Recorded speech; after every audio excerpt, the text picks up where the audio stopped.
This episode of the Busted Wide Open podcast is brought to you by Blueberry.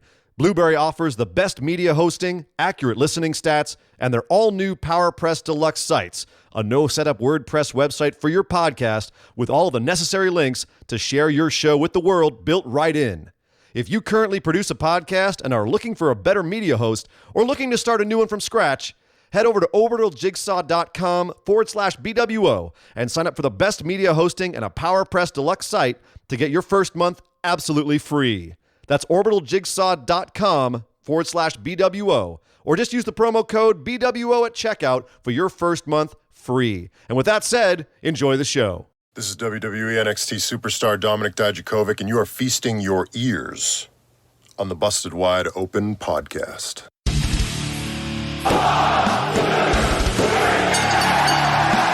You're listening to the Busted Wide Open podcast, dropping the elbow on the hottest topics in sports entertainment and the world of professional wrestling. With your hosts, Nick Howell and Sir Ian Dangerous.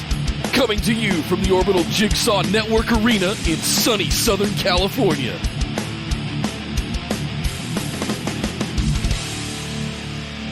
Welcome back to the Busted Wide Open podcast, our Patron Mailbag series, episode number 28. My name is Nick Howell. And I am Sir Ian Dangerous, and yes, welcome to the show where our patrons give us questions and we answer them. And if you'd like to have your questions answered on this show, it's easy. Head over to patreon.com/BWO and sign up for one of our lovely Patreon tiers, where not only do you get some cool stuff, but you also get to ask questions on this here show and hear us rack our brains trying to come up with answers to them.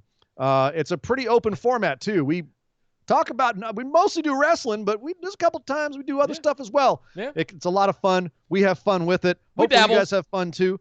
And hopefully it's fun to listen to. But if you want to do more than listen, head over to patreon.com. And by the way, everyone who's already signed up on Patreon, all of our wonderful patrons, thank you. All the love from the deepest part of the cockles of our hearts, because you guys are the reason this show continues to go on. And that is awesome for us, and hopefully it's awesome for you too. So thank you to all of you guys and all of our future patrons and all of you listeners out there as well. Yes. All of you listening to this, you too could ask your questions every single week at just $5 a month. You can get your chance. Not only that, but copies of the show notes for every single episode to read along with as you're going through it, if you so desire. Bonus episodes, such as Nick booking, and I wanted to wait till this show to address that, if I can, real quick. Thank you guys so much for understanding this week, all of you $10 and up patrons. I needed a minute. I just needed a minute, and we're going to be right back. I wasn't in the right headspace. I want to make sure that's going to be the best that it possibly can be. So to all of the patrons out there, thank you guys for all your words of encouragement and your understanding. And yeah, we're gonna have some fun with that one. Yeah, that fun. is a promise. If you thought 1.0 was crazy, oh god, oh boy, and you guys are gonna need to be buying. I think I'm going to take all the Patreon money for April and give it to Sir Ian Dangerous again, because he's going to need to restock his tequila cabinet after next Thursday's episode. I am not ready. I'm not ready for this. Yeah, you guys are not ready. But today we are doing the mailbag, our questions from all of our listeners. By the way, BWOpodcast.com or links in the description below here on YouTube for all of our stuff. You guys probably know what all of it is, but if you don't, the links to all of our social media stuff and BWOpodcast.com can get you sorted out. Get in the Discord. It's a lot of fun. That's the place to be right now. First up on today's Patron Mailbag, Gerardo Garcia asks, nice, cast Tiger King using WWE superstars. Oh, no. Okay, well, I got to remember who all was on Tiger King. Okay, start with Joe Exotic. Who's Joe Exotic? Who do we cast as? I mean, who is the Tiger King? I don't know who I want to put that voodoo on, Ricky Bobby. I don't know that I want to damn anybody in WWE. I'm just thinking who could play him. Diamond Dallas Page. Yeah. I see it. He had the mullet. I see it. And the kind of like weird craggy face. Yeah. I see it. I mean, he's literally twice the size of Joe Exotic physically, but that would make it funnier. I'm drawn to Hogan because he had the same kind of mustache for a while, but it wouldn't work. No, not Hogan. Maybe superstar Billy Graham. Jimmy Graham. Billy Graham. Jesus. The next one I was going for, Marshall just said in the chat, Enzo Amore. Enzo's probably pretty close. Enzo's, that's a pretty good one too. He's very Jersey though. Yeah. He's very New York. But I mean, I'm not going to say he's a good enough actor he could put on a accent, but what about visually? What about Doc Antle? Bray Wyatt. Bhagavad or whatever the hell he is. Bhagaram Antle. Bray Wyatt. All the frickin' way. Only with like weird, creepy sexual stuff too. There's a polygamist that only marries like 19-year-old girls. Like, I don't want to put that voodoo on the WWE I'm just talking superstars. physically. Physically, he could play him. Bigger guy.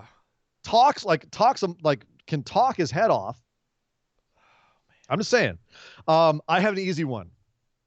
John Finlay, his meth head boyfriend with no teeth. Yeah. Batista. All day long. He looks like a Batista that got left out in the sun too long anyway. Like it's there. It casts itself. It's an easy one with the tribal tattoos and all of that as well. So that's what I'm saying. Yeah. It casts itself. Not that I've never done anything that silly. No, never. Before.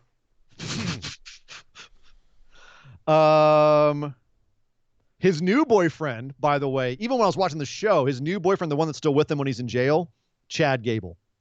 All day long. Looks like Chad Gable. Yeah, no? He does. That's kind of all right. The one that we're waiting for here in the grand finale, Carol Baskin. That bitch.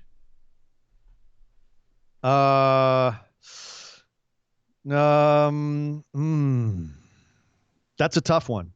Vicky Guerrero with the blonde wig. Ooh, that's a good one.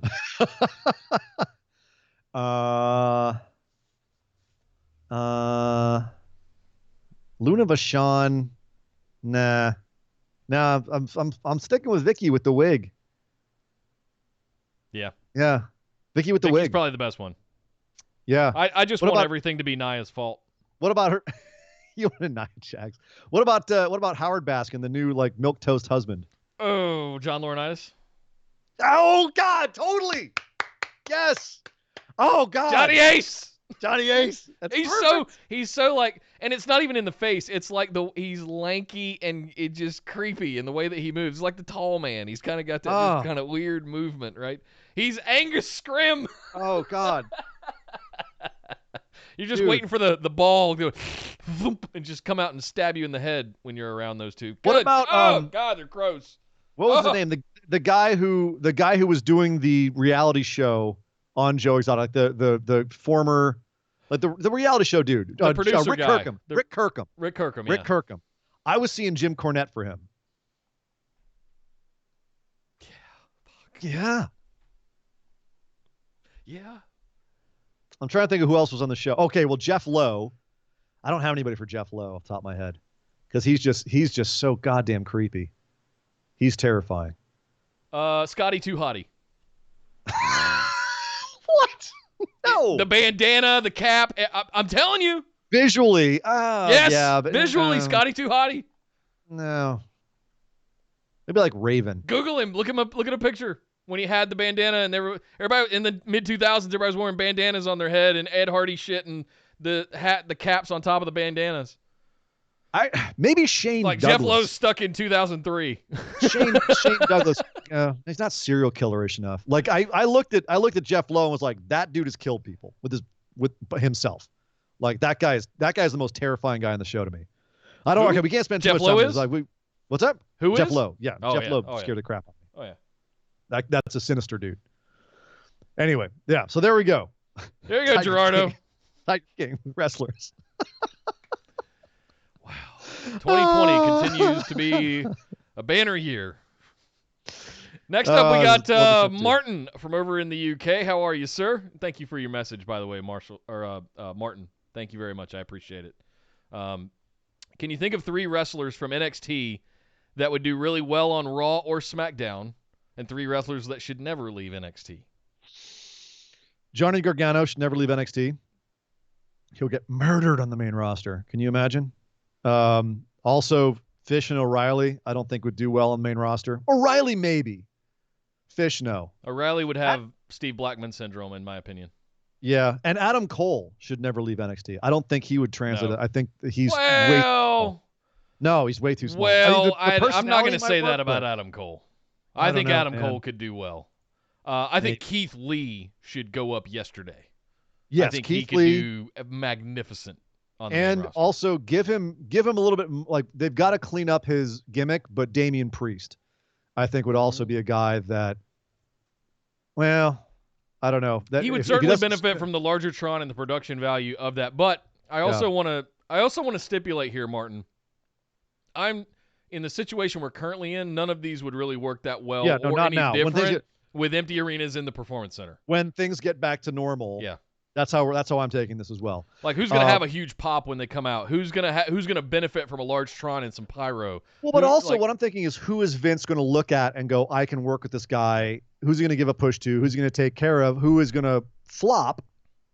And who do you think will actually succeed? Will they get behind? I think they'll get behind Keith Lee. I think that Damian Priest they could conceivably get behind, but I think he's 50-50.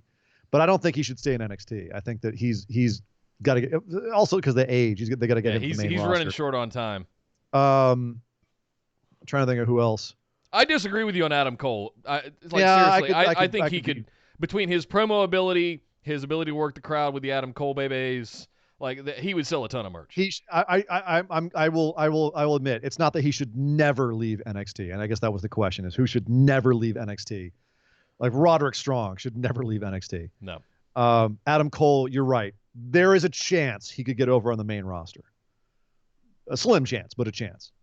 But it's basically all of the how they say vanilla midgets. Like, they don't do well on main roster, and so I worry for all of them.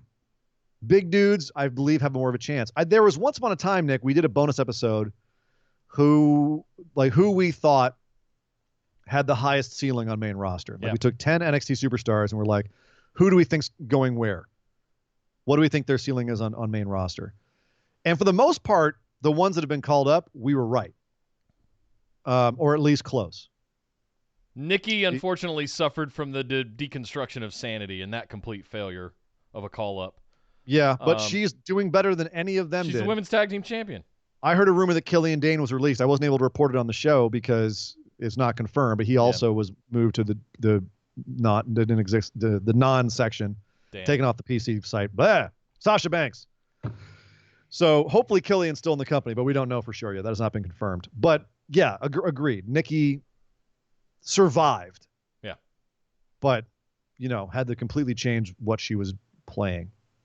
Maybe not completely. She's still playing amped up, but not crazy. I'm trying to think of a woman in NXT currently. Shayna's obviously, right now, I'm still 50-50 on if they know what they're doing with Shayna. Let's see what happens at Money in the Bank in a couple of weeks. But I'm not sold yet that they know what they're doing with Shayna Baszler. Yeah. I'm trying to think of any woman that I would be like, oh, you got to put her on main roster. She'd be great. And I don't know. Bianca was the one I was like, put her on the main roster yesterday. And I got what do you know? Shotzi. I knew you were going to say Shotzi. I don't think Vince is going to get her. Vince is going to be like, it's another Ruby Riott. Ruby's already got the green hair in main roster. She's too close to Shotzi right now. I wonder if that was a safety thing that she saw when she was coming back, because she used to have the red hair. Yeah. I wonder if I see that Shotzi girl down there with the green hair. I'm going to steer in front of her a little bit. Maybe. I see you, girl. I think that's a good batch. There's a lot of people in NXT right now that are hit or miss. Like they could come out and knock it out of the park, and they could come out and just fail miserably. Esme just called you out on something, I think. What's that? You didn't say anything about your former girl, Toni Storm. On main roster. I'm trying to move on. I know it's rough for you to talk about it. Solidarity is difficult. Even though you were the one that pulled the trigger on that. I did. It still does. You're regretting it. It stings. Well, breakups are hard. Regrets, I know. Yeah. Yeah, but you're in that phase where you kind of every time you get drunk you want to text her again and maybe something will happen. Maybe. We'll see. I feel like Otis sometimes. Better to feel like Otis than to look like Otis. But yes, I think that's a pretty good. Well, no, Walter would get taken apart on the main roster too. Never mind. Yeah, no. Yeah, no. So yeah, I think the Imperium thing could work on the main roster. It's a little too. It's a little too close to that gray area line of I don't want to say the other N-word on air, the 4-letter version, but I feel like it's brushing up a little too close to that sort of, we'll say, Aryan side of the world. what? Yeah, so it could be a little uncomfortable in the mainstream. I don't know. They've if done that a would very work. good job, I think, over there of being like, it's not that, it's this. He's Austrian. This is about it's about perfection in the ring. It's not. I know what you're saying. It can seem like fascism Yes. very easily. They've done a pretty good job so far of defining it as not that. I was worried about that too. Like, would seeing that their gimmick. make it though? Yeah, I think we talked about that off air one time. We're like, is this going to be Yeah. okay on TV? I think it's what I'm worried about more is Vince looking at it and saying, how do I simplify this? And just going with the simplest thing, which is let's make them fascists. And that's just no, Vince, no. That's kinda the why wrong kind of foreigner heat, dude. Yes, keep them away from Vince and that kind of. Speaking of the UK, I want to call out. I think people like Mastiff. I think some big boys. Yeah. Would give them a little bit of a hat tip as well. I think you've got some big boys over there. You got some big old ham hocks that would probably do really well on the main roster. If they cleaned up Dijak's character too, I think Vince would look at him and be like, "Who is this? Yeah. Who's this guy?" Indeed. like him. Thank you very much, Martin. Next up, Jardy, also over in the EU. Hey, guys. Hope everybody's doing great. Did you guys have the time to watch the Netflix shows, and what did you think of it? No. I'm afraid we have failed you. I'm sorry. The Big Show, I've heard decent things about, but it's so far down the laundry list of my priority list. I've been wanting to watch the main event because of all the cameos and see them actually see all the people acting. That's one it's high on my list. I still hadn't watched the Edge 24 documentary. I had to watch that first. God, I am so far behind. I haven't even watched Stone Cold and Ric Flair yet. That's how fired I am. Oh, I'm sorry. I was busy watching all the regular shows this week and catching up on everything and watching everything I could. I'm trying to keep up with the Edge 24, the Stone Cold interview. I've watched that twice now, by the way. And I'm trying to keep up with Dark Side of the Ring as well.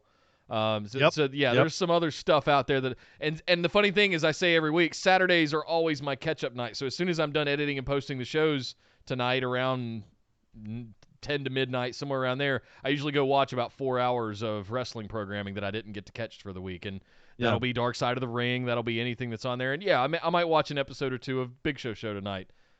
Just so I can let you know next week what I think. But a lot of stuff to catch up on. It's on the list. It's on my list still to watch them. I'm sorry. I know we were supposed to get it done by this week for you, Jardy, but it's coming. It's coming. Gonna get it done. His second question was what are some really good rivalries between polar opposite superstars like Jeff Hardy versus CM Punk? Thank you for always making my day. Ooh. Between polar opposite in style. Stars? Well, I mean the straight edge versus drugged out Jeff Hardy. That was pretty unique. I mean, you could say Daniel Bryan versus the Authority. The little vegan versus the big slick corporate thing. Stone Cold versus McMahon, right? The beer swilling redneck versus the corporate overlord. Anytime you had, the American versus the foreigner, Hogan versus Iron Sheik kind of thing. Yeah. Right. That's playing off of polar opposites. Mick Foley versus Undertaker. Mick Foley versus The Rock, another one where it's a slob versus a slick guy. Yeah, the whole Rock and Sock Connection thing. That was why the Rock and Sock Connection ended up working so well when they finally became a tag team, was because it was the odd couple. Yeah. Right? Exactly. They were it polar was opposites. Mindy, Right. You had Mick, who was being presented as a total slob. And even when he was trying to curry favor with the corporation, he couldn't figure out how to dress up. The tie was always askew. He had the button-up shirt, but it was always kind of untucked. That's where that look of Mankind came from with the tie and the shirt. He's never lost after that. He didn't go back to his old, poop brown tights. But it was contrasting that with rocking his $500 shirts was so much fun. That's what made it great. Will James in the chat said Rey Mysterio versus the Great Khali. Yeah, I still remember when Khali was crushing his head and Rey just started bleeding like out of the nose and mouth. That was awesome. That was probably one of the greatest sells of Khali I've ever seen. Yeah, I'm stumped. I'm trying to think of more that aren't snarky. I almost gave with some snarky ones. Snark is okay. I was gonna say, Jinder versus Randy, a guy who cares very much with no talent versus a guy with a ton of talent doesn't care. I see what you did there. I'm going to hell. To hell. I have a soft spot for Jinder. Come on, that was me. I still hope he finds his way into Money in the Bank so he can go challenge Drew or be a fly in Drew's ear for the next few months. I just that's tasty to me. There's a story there, and I like story. So, thank you very much. This is one that's going to come back around, and later I'm going to be like, oh God, yeah, that one. No, it's gone. It's gone again. All right. Oh well. That'll come back around for me. That's a good one to. One of you guys start a thread in the discussion. Yeah. Group. That's a good one to chat about. What are some polar opposite superstars like Hardy versus Punk? What are some of your greatest feuds like that? Thank you very much, Jardy. Hope you guys are okay over there in the EU. You and Martin both in the UK. Will James next ask, guys, I'm scared. I'm not sure if I heard correctly, but I believe commentary mentioned. Oh boy. So for the record, I hadn't read these yet, right? So I'm just now reading this. I'm not sure if I heard correctly, but I believe commentary mentioned that Triple H never won Money in the Bank when transitioning from talking about his 25-year appreciation next week and the Money in the Bank match. How would you feel if he won it? He might this year? Yeah, I'm guessing that's what he's asking. Last year was Brock Lesnar. This year, Triple H. Are you kidding me? He might be a good rub for Drew or Braun if they book that right. But I just feel like marks everywhere will raise the most hell if that happens. Yes, I would. Yeah. I would. Yeah. I would, because it would be another example of why does he need the briefcase? You could have Triple H give the rub to these guys by just booking an angle. Just write it. And the briefcase could go to somebody else who needs it, who needs that rub, who needs to have that moment where they're a big deal and push them. You can have Triple H put over somebody and not win Money in the Bank. And they've had how many Money in the Banks now that have been the wrong call? Almost Braun in a didn't row. need it. Brock didn't need it. Baron Corbin didn't use it. They flubbed that. Baron was a perfect one to win, in my opinion, especially at that time. Theoretically, yes. Where he was at in his career, he was kind of an underdog, but he still had, on any given day, that person could potentially cash in. And he was kind of that shit heel anyway that was kind of perfect to cash in and not care about taking it away from somebody. But the way that they executed his failed cash in with Cena distracting him, it was just dumb. Why would you put that evil out there, Will? Why would you do that? Oh, now you give him ideas. He listens. You're giving him ideas. I'm going to be sweating on that one for the next 2 weeks. I know. Jesus. It makes sense. He'd be in the corporate towers. He just shows up at the top. Oh, God, no. Ugh. Thanks, God. Will. No. Oh, God.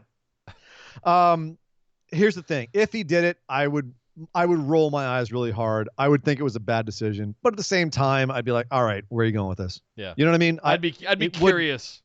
It wouldn't torpedo the boat. No. It'd be like, instead of torpedoing the boat, it'd be like everyone farted at the same time. It would stink. Yep. It'd be the same reaction we had to Lesnar winning. It'd be the same reaction we had to Braun. It'd be the same reaction we had to Alexa Bliss didn't need to win Money in the Bank. Carmella was an interesting one. Yeah. So, stuff like that. Yeah, it would stink, but I don't know. It'd be, whatever. Thanks, Will. It wouldn't be for putting that voodoo out there, Ricky. Yeah, Bobby. yeah. Oh, next up, Abraham asks, will wrestling come back stronger than ever once this whole pandemic is over? Is there a chance it can hurt the business in some way? If so, how? Big time. They can big time hurt the business. You have people that can't work out right now. They can't train right now. There's a lot of companies that are going under right now because they can't afford to pay their bills. This is gonna be a major upset in wrestling. It's going to make it so that there's a lot of indies that go out of business and possibly don't come back. I think more will rise up in their place, but it's going to take a while. Yeah. This is not something that's going to end this summer. Like, there's going to be a moratorium on public gatherings for a while. This is not going away anytime soon. So yes, this is going to affect wrestling. There's going to be ripples that expand outwards from this for years to come, possibly even a decade or more, I think. However, it also in some ways may help the business. I think it's making people appreciate certain aspects of it. I think that it's helping the companies look at how they present their product and think about it in creative ways that may stick around when they come back. The fact that they're starting to do more and more of these cinematic matches and getting good at it, by the way, is something that may, in the long term, benefit wrestling. Nick, one of the reasons why you and I always proselytize about Lucha Underground was because of their presentation. It was a really cool way to present wrestling. It was very cinematic. It was very entertaining. It was very exciting. And it was a way that we were like, why don't they do this kind of look and feel and backstage segment in the major companies? Like, this is good stuff. And now they are more so because they're forced to. So could it hurt wrestling? Yes. Could it help? Yeah. I think there's downsides and upsides to it. It has forced them into a position of thinking outside the box and being creative. And creative types like this thrive in that kind of environment. And because look at what we got at WrestleMania. Two of the awesomest things I've ever seen at a WrestleMania, between the Boneyard match and the Firefly Funhouse match. And there are people out there that say, fuck you, that's killing wrestling. And Cornette. And I'm like, no, it's not. It's a modern take on a choreographed experience. Yeah, we're at a buffet, man. We can have the steak section, we can have the seafood section. You can have your steak. If all you want is steak, fine, go watch NWA. You can have your steak. Yeah. I can be over there at the dessert section, or I can go to the sushi bar. Sushi ain't real food. Sushi killing cuisine. Really? Because I really love sushi, and I thought the sushi they have this buffet was fantastic. So you stick to your damn steak. Yeah. We can have both, and still it doesn't ruin the buffet. Yeah. Cornette. Yep. Damn. Yep. I think the benefits of this outweigh the negatives. Sure, it sucks right now. 6 months from now, let's have this conversation again and see where we're at. But I don't know. We got a lot of pay-per-views. We got SummerSlam in there. A lot of stuff going on between now and then. And we'll see what happens. But we're just going to stay positive. We're going to keep watching our wrestling shows, and hopefully they pull out some pretty cool stuff between WrestleMania and what they've got pitched for Money in the Bank now. I'm certainly intrigued. I'm eating it up. I agree. I think they're doing the best they can with what they've got. Whether you can debate whether or not it is safe or good that WWE is still producing shows the way that they're doing it, but at the same time, if they're going to do it, at least they're, I think, putting their best foot forward with it as much as they can. Can you imagine, though, Nick, how rabid these crowds are going to be once we're able to come back to live shows? Yes. In fact, one of the things I was thinking of was have a pseudo mini WrestleMania event once you get the all clear, advertise the hell out of it, promote the hell out of it, make it a big, massive card, and it's the first Raw back from quarantine. Oh, God. Build the Silver Dome with 100,000 people. The first time that Drew McIntyre comes out with a championship in front of a crowd of people, it's going to be molten. It's so many of these guys. You want to do some stuff in Florida? Yeah, fill up Tampa with 85,000 people. Woo! I mean, one of the bars I work at is an Irish bar. We had to miss St. Patrick's Day, the biggest day of the year for us. Literally, I call it World War III because every year I work 20 plus hours at that bar in one day. My record is 30 hours straight because it's so insane. It's so insane. And this year we had to skip it. But maybe for the best, it was going to be on a Tuesday. It was actually ended up being a rainy day. So probably wouldn't have been that good of one anyway. But guess what? When we come back, we're doing what's called a Mulligan Day for the Irish Bar. And it's basically going to be St. Paddy's Day Part 2 that we didn't get. And I guarantee it's going to be more insane, as insane, if not more insane, than what St. Patrick's Day would have been. Yep. It's going to be freaking insane because people are going to want to go nuts. I'm actually worried we might have to get ambulances to carry people out of there. So, yeah, it's going to be nuts when wrestling comes back. Yep. So hopefully let's look at the positive and say that, yes, when it comes back, when the audiences come back, when things get back to normal, it might end up being better, even though I think we're definitely going to lose some stuff in the interim. I think even that will come back in time. It's not going to destroy the industry. Yeah, 10 years from now, we're going to look back on, you guys remember that 6 months we were kind of locked down in 2020? Yeah, that sucked. Oh, that was weird, wasn't it? Hey, how about WrestleMania this year? It's going to be a blip in the grand scheme. I got a lot of sleep. So it's going to take us a while to get to the point where we can go back out there confidently, unmasked, and all of that kind of stuff. But, yeah, I think, yes, crowds are going to be rabid to come back. Fans are going to be more appreciative of the workers. I think that's an unintended side effect of this, is that people like yourself that work in the services industries and the hospitality industries that are out there, we're all of a sudden going to have this appreciation for them all over again. I hope. I hope so, too. I hope. So.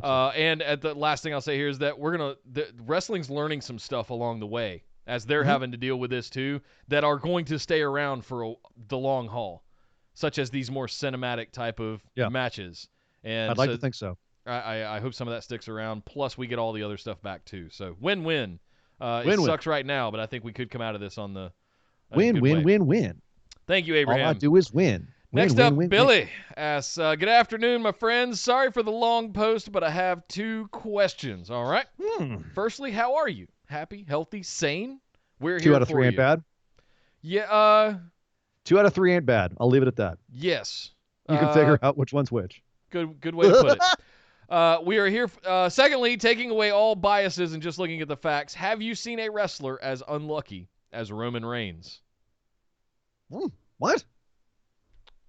He's got a hear me out portion here. Okay. After a red-hot debut, he was chosen when Daniel Bryan, the hardest man to hate for hot, discredited due to his family lineage, bad booking, stop-start booking, failed drug test that he handled in the most professional way possible, not one but 2 bouts of leukemia, and when he finally have him in a spot where he can be accepted as champion and top guy, there's a viral pandemic sweeping the globe, making it unsafe and unwise to even compete. I just don't recall a wrestler with such bad luck that was completely out of his hands. Stay safe, all of the phenomenal ones. You make an interesting point. I hadn't really put it all together. I honestly think that they would find a way to still continue to involve him during this time if he also wasn't taking some paternity leave, because I think that until this week we didn't know, but he had to have known for months now that this was coming. I can't say that I can call Roman Reigns unlucky. He's had some setbacks, but compared to, you know who the really unlucky wrestlers are? The ones you don't hear of. Yeah. You know what I mean? Like, there's a lot of guys out there who've really had some bad breaks.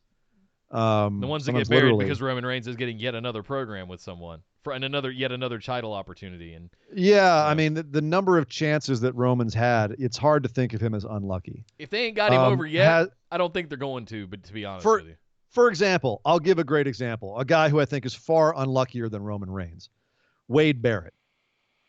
Okay, another guy who got a lot of opportunities, a lot of chances, but man, do they keep just not working out for him. Yep. Right? Nexus. John Cena destroys them. Gets injured. So he didn't get to go to WrestleMania. Had the best thing he ever had was King Barrett. Bad News Barrett. Yeah. Right? It became King Barrett. It was a flop. Yep. Ultimately leaves WWE, ends up doing World of Sport. That flops. Goes to Lucha Underground. He's revealed as the big bad guy at the end of season 4. Canceled. He's over in NWA right now. Pandemic hits. So you want to talk about a guy who just can't catch a break? I give you Wade Barrett. Yeah. And he didn't get all the chances that Roman did. You know what I mean? He got a lot of chances, but all of them were half-hearted. They were half-assed. He did not get the super push.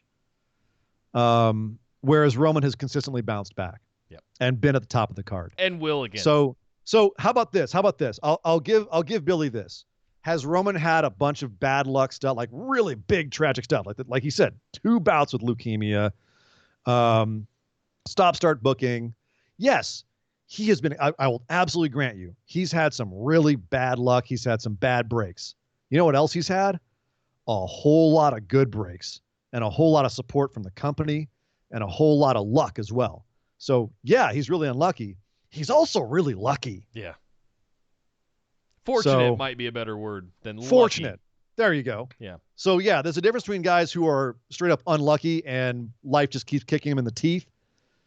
And then there's guys that life keeps kicking them in the teeth, but they also, life's also giving them silver spoons.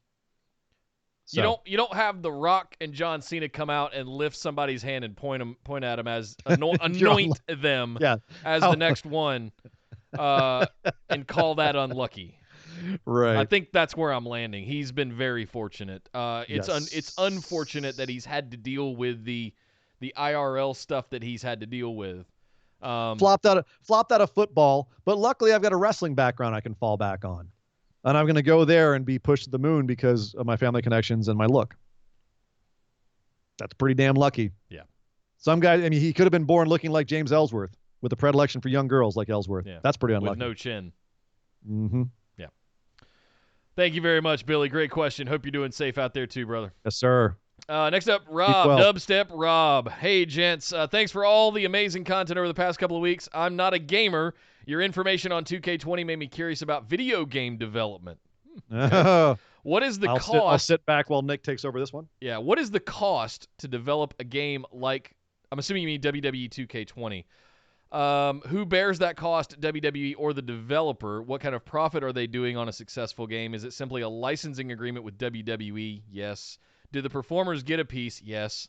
I guess if you could just talk a little about the video game industry, I'm interested. Best pod of them all. Loving it, Dubstep Rob. Several questions in here, so let me go through them real quick. First of all, thank you, Rob. What's the cost? Yeah, great question. What's the cost to develop a game like WWE? So if you go and look at 2K games, it's kind of their MO to license properties from big sports, like the NFL, like the NBA, like WWE. They go and they do a deal. They sit down at a giant boardroom table, and there's one massive deal where they all come to the agreement that it's mostly a royalties deal. All right? So anybody that's watched Shark Tank, you've seen royalty deals and things like that. So basically the NFL, the superstars or players, the NFL, NBA, WWE, all of them like that are getting royalties, both the companies and the people involved in the game. So every cornerback, linebacker, quarterback, head coach, everybody's getting a piece if they are 3D molded and put into the game. There's varying royalties, right? Same thing with WWE. WWE, the corporation, is getting a huge chunk of it, but they're also getting royalty checks every month. How much does it cost to develop a game like that? You'd be surprised how inexpensive it is.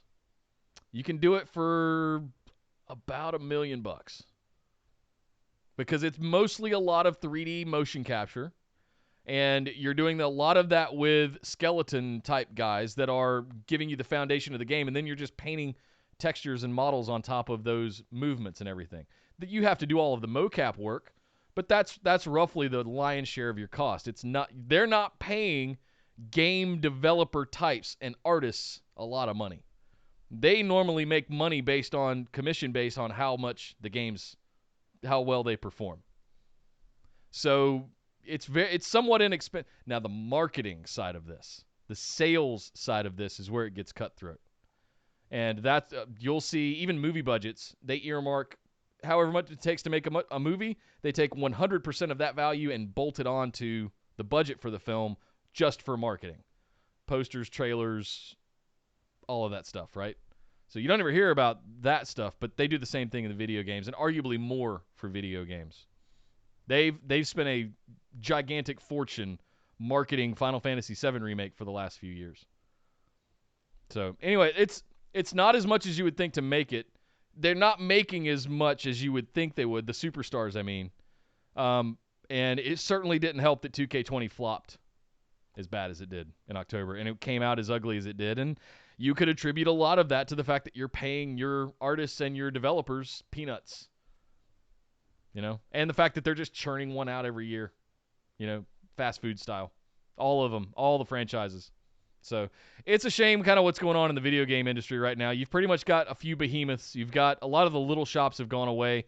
You've got like the THQs of the world gone that were making a lot of these sports games back in the day. But yeah, EA, Blizzard, that's about it.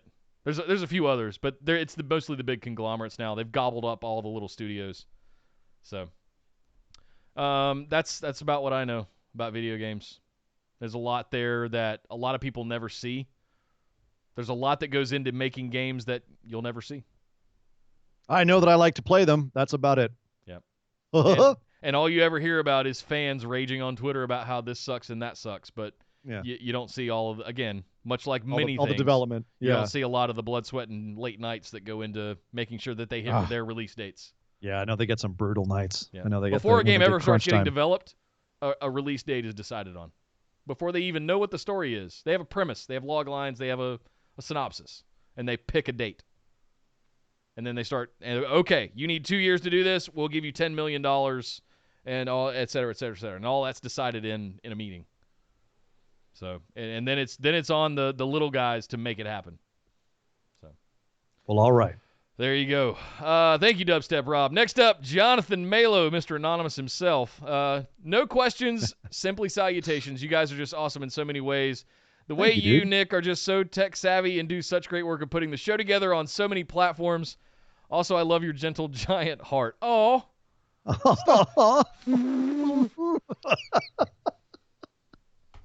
Then you have Ian. His brilliant wrestling mind and knowledge of the business is amazing. Ian, I wish I could shoot the shit with you on movies and all entertainment. Plus, I love how you can hold your liquor. He can. It's his job to drink, basically, and take money from drunk people. and talk a lot. Is that a good summary? It's not bad. That's very sweet of you, man. Even though I'm in Florida, if I'm ever in your side of the town, I'd love to go to your bar after all this crap is over. You guys rock. You're an awesome tag team together and play off each other very well. To simply put it, you are the voice of my wrestling fandom. Oh, my God. Dear Lord, man. Oh, come here. Bring it in, Jonathan. Give us a hug. Talk amongst yourselves. Oh, so Klimt. Thank you, Jonathan. Oh, man. Thank you so much, dude. Very cool of you. Nick, you're misty over there. No, I'm not. It's a little dusty in that room, I think. Yeah, it's just really hot in here. Whew. Glad I'm wearing glasses. Next up, Josh. It's just steamy. Yeah. Steamy. Josh asks, love you, gentlemen. Keep fighting the good fight. You two are tasked to remake a horror movie. Ooh.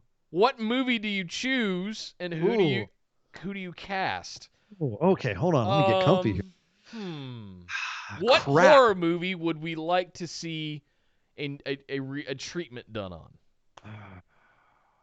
Okay, so this is going to frustrate me because there was one I was watching recently that I was like, oh my God, this needs to be remade because this could be so much better. And I know I'm going to space it. I know I'm going to space it right now, and I'm just going to have to come up with whatever comes to my head. But what was it? Watching and it might have been an 80s movie where I was like, damn, this is such a great concept, but I want to see it done with like modern special effects and with all that they could do. Damn. And I am completely spacing what it is right now. I'm going to have to go look and see, but so off the top of my head, the first thing that jumped to my head, and I don't know why, but the first thing that jumped to my head was Nightbreed, which is a Clive Barker film.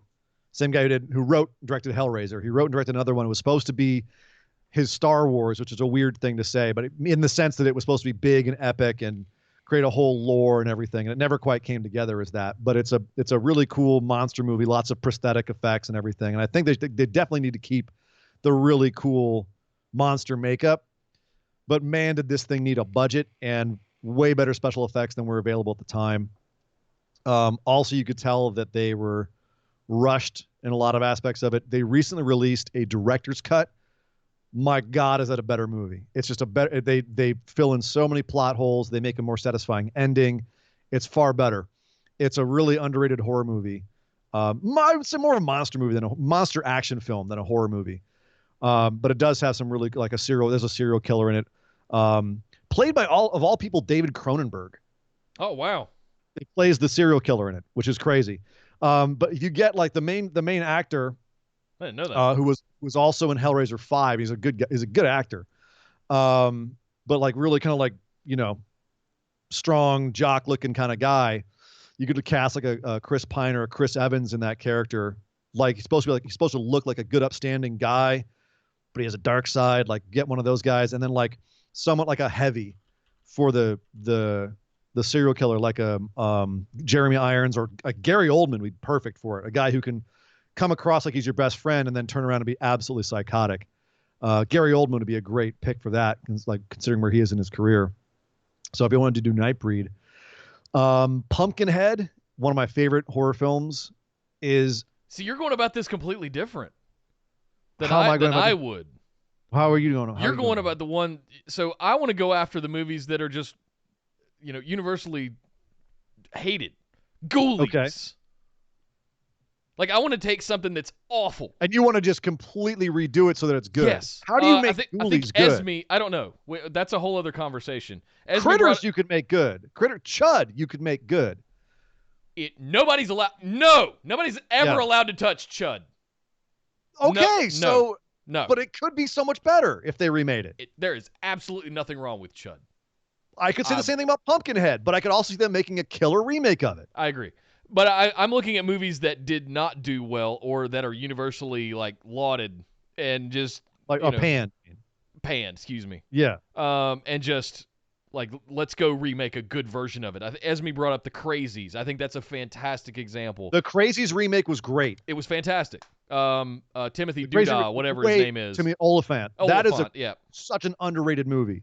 Holy crap, that remake is amazing. Yeah.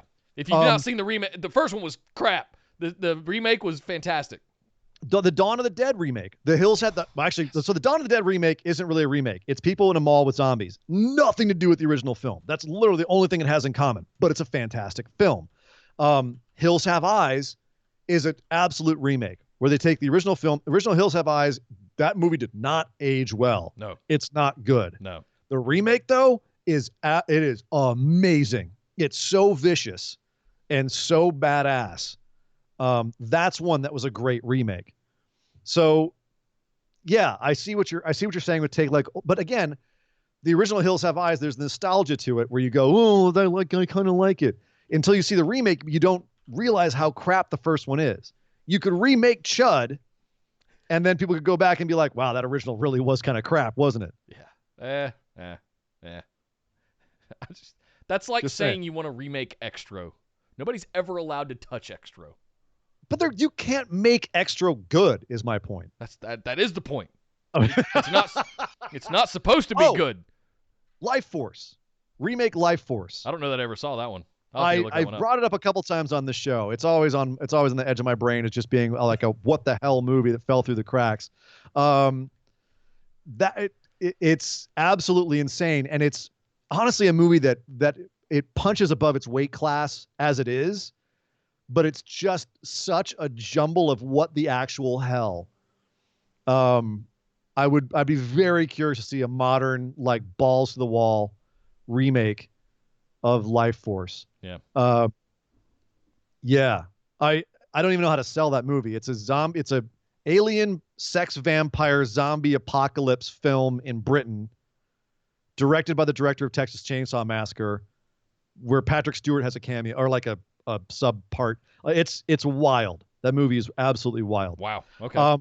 One movie I've actually, and this is not the one I was originally thinking of. I still can't remember what the hell that was. One movie I've actually pitched. I've done a pitch to remake, but just go completely insane, is an old movie called Werewolves on Wheels, about a werewolf biker gang.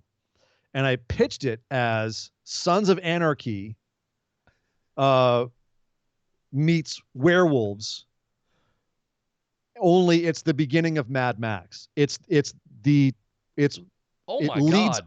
leads up to the world ending. At the end of the movie, the apocalypse happens, right? The global apocalypse, and the only ones that will, the only ones that will survive are the werewolves on wheels, are this werewolf biker gang. They're the only ones that will survive. But that's how the credits roll, is like you knowing that the only people left after this apocalypse is the biker werewolves. So yeah, that one. But that's a really obscure one. Sorry guys, I choked a little bit. I had a little bit of drink left and I choked on myself. Excuse me. No, I'm going to stick with the ones that were really bad. There was also a horror movie recently I saw. I think it was a Norwegian indie film. It was called Trolls, and it was about these giant trolls, and it was these hunters that would go out. Troll Hunter. Amazing movie. I thought it was fantastic, but I wanted more. Like, I wanted to see more. There was supposed to be a sequel. I think there's one point talking about a sequel. So that's one where I'm like, no, pull the curtain back a little more. Let me see. Don't just depend on the unknown. And that's, a lot of horror movies do that. And it's a way to do indie horror, right? It's you show a little bit, but you don't reveal the whole thing because you can't afford to, frankly. But I mean, give some of these movies like some big proper budgets, proper casting, all of that kind of stuff. Yeah, that's where I'm at. We gotta get moving. Horror movie podcast kicks in again. It's real easy to do. Oh boy! Thank you, Josh. Next up, Jeepers Creepers. When we remake Jeepers Creepers. Yeah, it was all right. Again, think right. Make it better. Yeah. Make it so that it's. The problem is it's owned by the guy who wrote and directed it, Victor Salva. He's a pedophile, so we're never gonna get a good Jeepers Creepers, which sucks. Yeah. But. Oh well. Yeah. Anyway. Thank you, Josh. Next up, Esme Booby Champ asks, "Hello, pod witchers." I guess we're witchers. Toss the coin to your witcher. I'm not going there. So, Mr. Andy Jessup has been doing a massive binge of Raw, ECW, and WCW. I've watched a few episodes with him on Discord, and you know what? It's actually really fun. That's 80s, awesome. early 90s wrestling was groovy AF. Yes, the matches, the hair, the atmosphere, the fake Bill Clinton in the crowd. Absolutely incredible. What are some of the things from that time you guys wish could make a comeback in modern wrestling? Thanks for all you do and keep your own time ticking. Yeah. What are some things... Thank you, Esme. Thank you. What are some things from that time, I'm assuming early to mid-90s you're referring to here, that you guys wish could make a comeback in modern wrestling? The signs.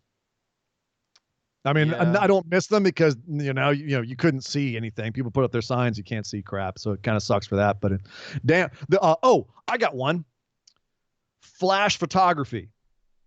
Whenever something happens, that whole crowd, everything was flashes everywhere. It always made everything look epic. You go back and look at those old big matches, and there's just flashes going off everywhere in the crowd. It makes everything feel like a big deal. Yeah. Everything's phones now, though. Everything's phones. It wouldn't come back. Not as cool. Yeah. Nobody buys cameras like they used to. They have phones. Everyone in the audience with a disposable camera. I hope this turns out right. And you get it back, and it's just like a little white dot in the middle. You're like, yeah. I think that's Hulk Hogan. Yeah. They were having a match. I think that's what I took. I agree with you on posters. If you go back and watch anything from the late 90s that's anything related to Stone Cold, Rock, DX, anything that would pop the crowd hard, you look around and it's just a rabid sea of people. Every single one of them's got some kind of poster. It's completely different than it is today, where it's just heads. Maybe the occasional phone or something like that you see. But yeah. I miss them doing really experimental tournaments. Yeah. That was one thing. Recently, I watched a Starrcade, and they had some absolutely crazy tournament rules. Like you couldn't even wrap. I can't even remember what they were. They were so insane. But it was one of those things. It was you were sitting there trying to figure out. It was like while the match is going on, you're like, okay, so if my dude wins this, he's then got to go and win this one, and then I think he's in a lottery to then meet whoever wins over there. So I don't want this guy to win. But like, you're sitting there trying to figure out how to book the damn thing while it's going on, and that's keeping you entertained because your mind's going. It's keeping you engaged. I kind of miss that as well. I miss color. Yeah. We used to get a lot more of it 20, 30 years ago. Well, we're still getting some today, but it's mostly due to accidents or, in the most extreme of circumstances, one-offs. I'm not gonna lie, ruthless aggression turned me off to color for a long time because it was just bathed in blood. Yeah. Everything was just gushing blood in the mid-aughts. Yeah, like until the Benoit thing happened. Like, they were just going. There were some matches in that period that were some of the bloodiest I've ever seen. Yeah, like the Dustin and Cody match, that was happening on a monthly basis. You think about some of the bloodbaths they had: JBL versus Eddie Guerrero, Brock versus Undertaker, Hell in a Cell, like Triple H and anything. They were bleeding all over the place. I think it was the Flair interview with Austin that made me think of that one. He was saying he loved doing it. Well, you don't say, Rick. He had that white hair that would just beautiful blonde hair. Oh, man. And it would look so good. You just have to get a little nick. Just a little nick up there. You don't have to do too much, just enough to get a little red in the hair, and it looks fantastic. Yeah. Yeah. Whereas some dudes would just, Abdullah the Butcher themselves. Speaking of Flair, I miss fun stuff. I miss fun gimmicks where they do things like a Flair flop that just makes the crowd go crazy. We don't have a lot of that kind of stuff anymore. I disagree. I think we got some fun gimmicks. Like what? Orange Cassidy. Okay. He's kind of new, freshly squeezed. Boogs. Bugenhagen. Bugenhagen. Yeah. Bugen. Who I was very surprised not to see on the list. The New Day. Yeah. Good point. That's fair. That is fair. Thank you very much, Esme. She says, thank you for all you do. Keep your own time. Oh, I did read that. Thank you, Esme. Thank you so much, Esme. One of the stalwarts. Thank you for always being here, too. Wonderful. Nakazawa, thank you, Jay, in the chat. Nakazawa. Oh, yeah, good point. Just DDT in general. Yeah. So. Yeah. Next up, Andy Jessup, the guy that she was talking about. Thank you for hosting all those, by the way, Andy. That's a lot of fun. Kaiju Big Battle. If wrestling were to end tomorrow and never come back. Oh, this is Andy Jessup. Yes. Yes. Man, the man doing the work on the Discord, man. Seriously. If wrestling, you just broke my heart. If wrestling were to end tomorrow and never come back, would it be fair to say Chris Jericho was truly the greatest of all time over the likes of Flair or Stone Cold? I don't put Stone Cold in the same camp as Flair. I think Jericho right now is making a very strong case to be the GOAT in a different way. He's that's the weird thing. Because I think I can't answer this question straight up. I definitely put Stone Cold and Flair in different camps of greatness, as you do, Nick. Yep. They are the top of what they did in different aspects of the wrestling game. And Jericho is the same thing. So I don't think I can put any one of them above the other in a general sense. It'd have to be a specific sense. But at this point, and this is a crazy reversal from where I was on him 5 years ago, I would definitely have to put Jericho in a, quote, greatest of all time mention list. Conversation. He's absolutely in the conversation now. He is absolutely, like, he was for a while there in WWE getting a bit stale. Yeah.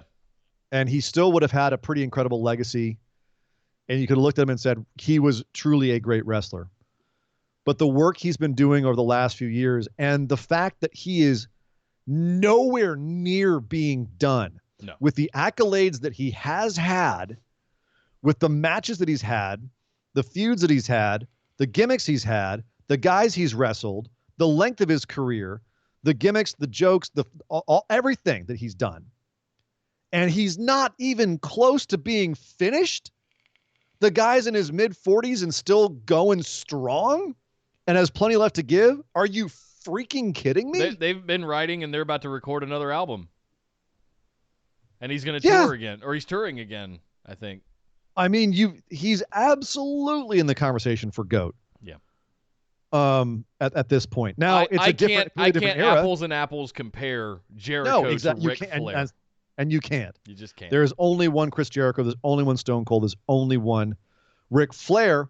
And that's why when people say, give me the greatest wrestler of all time, we did a whole hour-and-a-half bonus episode breaking down why that was impossible. We did our Mount Rushmore episode. Is that what you're referring to? Yeah. Yeah, and we had to be like, you can't do one Mount Rushmore. No. You can't. The business has been around for too long. There's too many people that have had absolute influence on the business. And there's too many aspects. You can't just pick 4 people. Yeah, too many aspects to it. Yeah. Like who has had a better career, Undertaker or Jericho? You could look at title reigns. You could look at who they've faced. You could look at classic matches. Like what are we all of these together? How do you figure out which one's more important than the other? Yeah, there's way too much. Yeah. But to just trying to put a cap on this question here, Andy, would it be fair to say that Chris Jericho was one of the greatest of all time? Yeah, I think we could make that argument. Absolutely. And I think if you added up all of his title reigns, he's probably going to be in there somewhere near where Flair says he's at. And in the Austin interview, he gave this little flippant. Stone Cold said, "You're the 16th time," and he goes, "It's more than that." But whatever. It's right. It's like he doesn't care at this point. It's like in the 30s. Like if you really were to get down. If you add up all of the individual little things, yeah. And I think Jericho's in the same boat. That's the thing about Flair that a lot of people don't understand is that it's not just that he was a good wrestler. It's not just that he was a good promo. He could talk butts into seats. It was what he did for the business. It was what his career did for the business. Yeah. And that's one thing where you look at Stone Cold. Stone Cold was the reason that the business was as huge as it was in the 90s. Yep. So on that metric, Stone Cold did some incredible stuff. His career did incredible things for the business. Jericho, his career has done incredible things for the business. He's never had the crossover that Flair and Stone Cold have had, though. And I think that's one thing where AEW, if it does become more of a household name at any point, it's going to be on the back of Chris Jericho. It's a chance that Chris has to get that mainstream crossover that both Stone Cold and Flair have that Jericho doesn't quite have yet. Yeah. That's the one thing where I think they've got him on. I don't know. How many of them have made #1 hit albums? How many of them have had their merch sold in all over the world? You know, people, walk around seeing a Stone Cold shirt in Beijing. You know, I don't see a Y2J shirt over there. I mean, you could, but not on the level of. But you might see a Fozzy one. Yeah, that's my point. It's like different strokes, relative right? Relative scale. It's not. You can't compare them. There's not just one. It's not like you can just say like Tom Brady is easily the greatest quarterback of all time because of 9 Super Bowls and 6 wins or whatever he has, right? So it's easy when you have it. Everybody's aligned and you're all basing it all on the same stats. You can't have the same conversation with all of those guys. So in wrestling, but a lot of people that don't watch football know who Tom Brady is. Sure. How many people that don't watch football know who Walter Payton is? They also probably know who J.J. Watt is, but he ain't won shit. So I doubt they know who J.J. Watt is. If people don't watch football, they do not know who J.J. Watt is, and that's kind of my point. That's actually exactly my point. All right. That's fair. Good question, Andy. Really good one. I do think Jericho will go down as very remembered as much as Flair and Stone Cold, but for different reasons. Next up, Marshall asks, evening fellas, when a wrestler leaves a promotion, they are given the opportunity to reinvent themselves. What is your favorite reinvention of a wrestler after leaving a promotion or fired from? And did it save their career? Thanks again for all you guys do to keep it 100 through this dark time.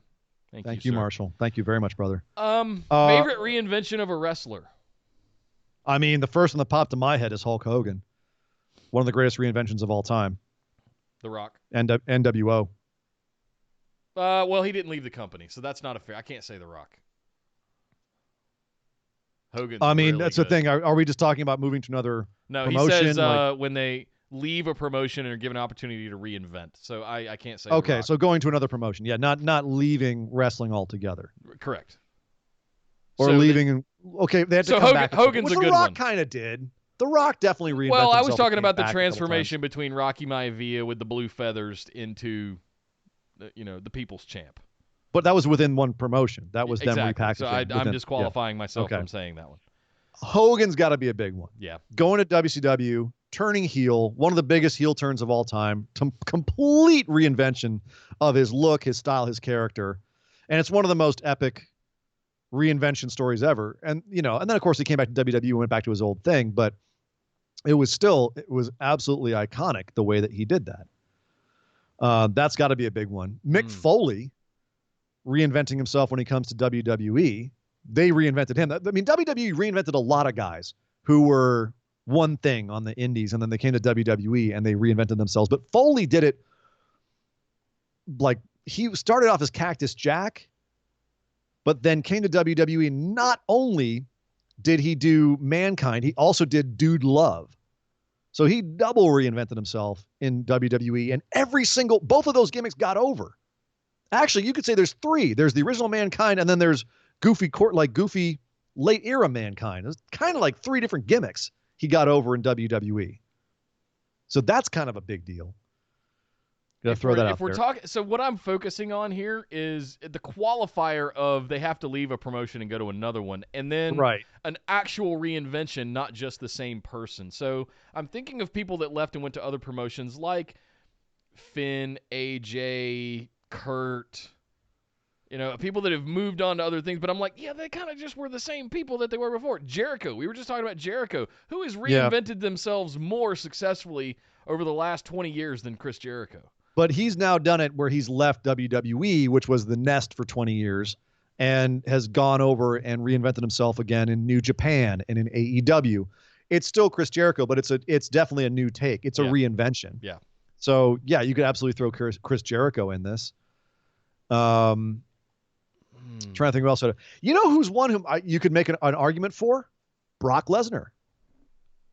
You're going from UFC, you mean? Going to UFC. He tried to do football, tried to do US, tried to do New Japan, tried to do UFC, successfully did UFC, and then came back. And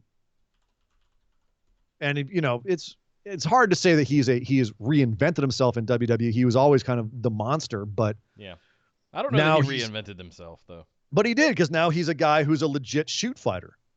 All right. So that's a reinvention where he comes back, and it's not just that he's Brock Lesnar, who's the monster who came out of OVW. He's Brock Lesnar who went out there and beat some of the most legit fighters in the world, straight up. So that's a bit of a reinvention. And then that's a big chance he took in his career, and he did it outside of WWE. He did it on his own terms. I think that counts. Yeah. All right. It's a good one. Love to hear more of these, guys. Another one for a good thread in the discussion group. Marshall, if you want to fire that up, that's a fantastic conversation that could go on for weeks. There's a lot of opportunities out there that I think we have a lot. And what happened this week, I think there's going to be a lot of this reinvention happening over the next few months. Go for it. Another one. Daniel Bryan. Going from American Dragon Bryan Danielson to vegan, power to the people, yes movement, Daniel Bryan. That's a big distance. That's a big old distance. Knocking the head off Nigel McGuinness to, flower power, plant a tree. Sure, that's wildly different. Yeah, good point. That's a good one. Thank you, Marshall. Next up, Brandon asks, what are your favorite faction/tag team betrayals and the most heartbreaking for you guys? Thank you, Brandon. Favorite tag team faction betrayals. I mean, you got to throw Seth in there for the Shield has got to be one of the top ones. The Hardys breakup was rough. Edge and Christian's breakup. I was so mad at Christian when they were in Toronto, and he concertoed the crap out of Edge for like 10 minutes. Beat the shit out of him with a steel chair when they finally broke up. I was so mad because I loved Edge and Christian as a tag team. Tommaso Ciampa. Yeah, you got to throw that one in there. Recency bias, but also a really good one. No, I'm going back to the DIY. I mean, that's 3 years ago at this point. Still no. I mean, we've been through a lot since that happened. Years, 50. Come on, man. It still hurts, Tommaso. You son of a bitch. Steen Generico in 2009. was a great one. That was a great one. Brett and Owen breaking up was a brutal one. Going back to my childhood, Orndorff turning on Hogan, that son of a bitch. The Mega Powers breaking up, even though I was on the wrong side of that one. I was on Macho Man's side. I always say this, but the Mega Powers breaking up, that one ruined my childhood. Oof. That one pissed me off as a kid. I got to throw that in there as an emotional one. Did the Outlaws have a breakup? I don't even remember if they just kind of... The New Age Outlaws? Yeah, they did. I don't remember. Absolutely. That's how do you think you got Mr. Ass? I just don't when remember. Billy Gunn was on his own. I wonder if I just started... I knew they broke up, but I mean, I didn't it remember was making it a dramatic breakup. Yeah. I mean, I think I had stopped, moved on at that point. Ain't nobody went through a barbershop window, I'll put it that way. Right. All right? It wasn't emotional like that. It wasn't Tommaso Ciampa throwing you into the LED boards and after you had just had an epic fight with AOP. And Macho backstage screaming at each other while Miss Elizabeth's in the bed like, stop it, you two. Yeah. In the hospital, in the medic's room. The Mega Powers might be the best one. James Storm and Robert Roode, Beer Money breaking up in TNA was a good breakup. Yeah. That was a good one. That was a good one. People were pissed. They blew the feud afterwards. That's actually, I think, what makes me the most mad about it. They screwed up the feud after that. But that was a really good breakup. Was Beer Money had a good breakup. Yeah, that's a bunch of them. That's a bunch of them. Yeah. Michael's kicking Jannetty through the window. That's the best one. That's really good. Does it get any better? I don't know. I'm still very, and it could be recency bias. I'm still very high on Seth turning on the Shield because you talk about getting punched in the mouth and extremely well executed, not only involving the Shield but also Triple H with the sledgehammer and the whole always have a plan B and the rise of the Authority and all of that stuff. I mean, there was so much going around it that it just made it that much more impactful. And your heart went out to Dean and Roman because you were just like, God, they're never going to get it back after this. And they did. They both are Grand Slam champions now. Yeah. Dean's someone just reminded me, Nakamura forming chaos, but then Gato turning on Okada. Oh. That's a great betrayal. Listen. The Bucks turning on Prince Devitt. Yeah. And AJ coming in. I mean, well, Devitt initially. I guess technically Devitt turned on the Bucks, and they just they were like, no, fuck you, and they were just super kicked the shit out of him, and AJ comes in and takes over, right?